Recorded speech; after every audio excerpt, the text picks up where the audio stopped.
চোরেদের অপমান করবেন না। তৃণমূলের প্রার্থীকে চোর বলে চোরেদের অপমান করবেন না, বলুন মহাচোর। এই খেলোয়াড়দের কথা বলবেন, সেখানেও আপনি ব্যায়ামাচার্যের কথা বলবেন, বিষ্ণু চরণ ঘোষ, শ্যামাচরণ লাইরি মতন মানুষ সমস্তই উত্তর কলকাতা। সেই উত্তর কলকাতার প্রার্থীটা কে তৃণমূলে?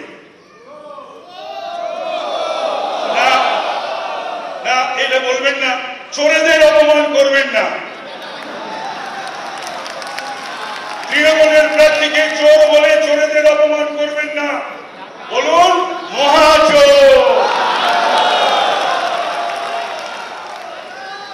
কেন বললাম বলুন তো?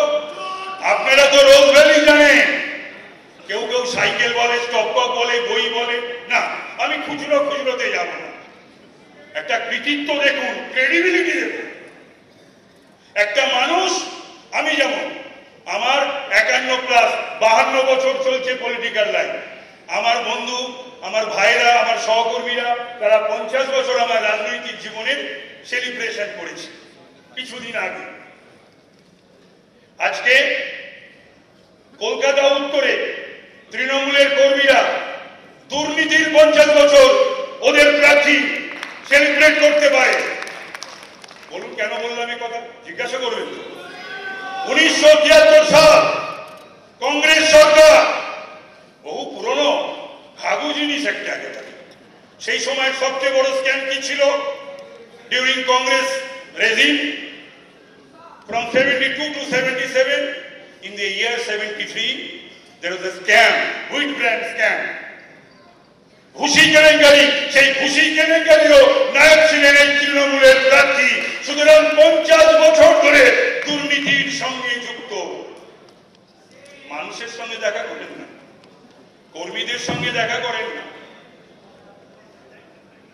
আর আমি আরেকটা জিনিস, তারপরে মনে করুন এমপিলারের টাকা খরচা করতে পারেন না, একটা প্রশ্ন উত্তর কলকাতার মানুষের জন্য করেননি, কারোর জন্য করেননি।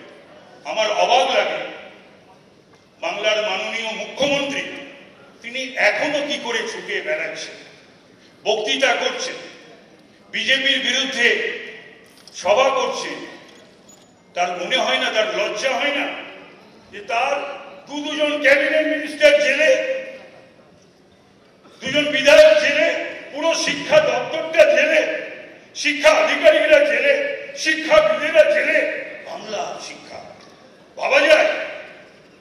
এতগুলো কলেজ, ইউনিভার্সিটি, মেডিকেল কলেজের নাম বললাম, স্যার আশুতোষ মুখোপাধ্যায়ের নাম বললাম, ডক্টর শ্যামাপ্রসাদ মুখোপাধ্যায়ের মতন মানুষের নাম বললাম। এত শিক্ষিত মানুষের বাস এই কলকাতা উত্তর। তার শিক্ষা, যে শিক্ষা, বাংলার শিক্ষা সারা ভারতবর্ষে এবং বিশ্বে আদৃত এবং সমাদৃত, সেই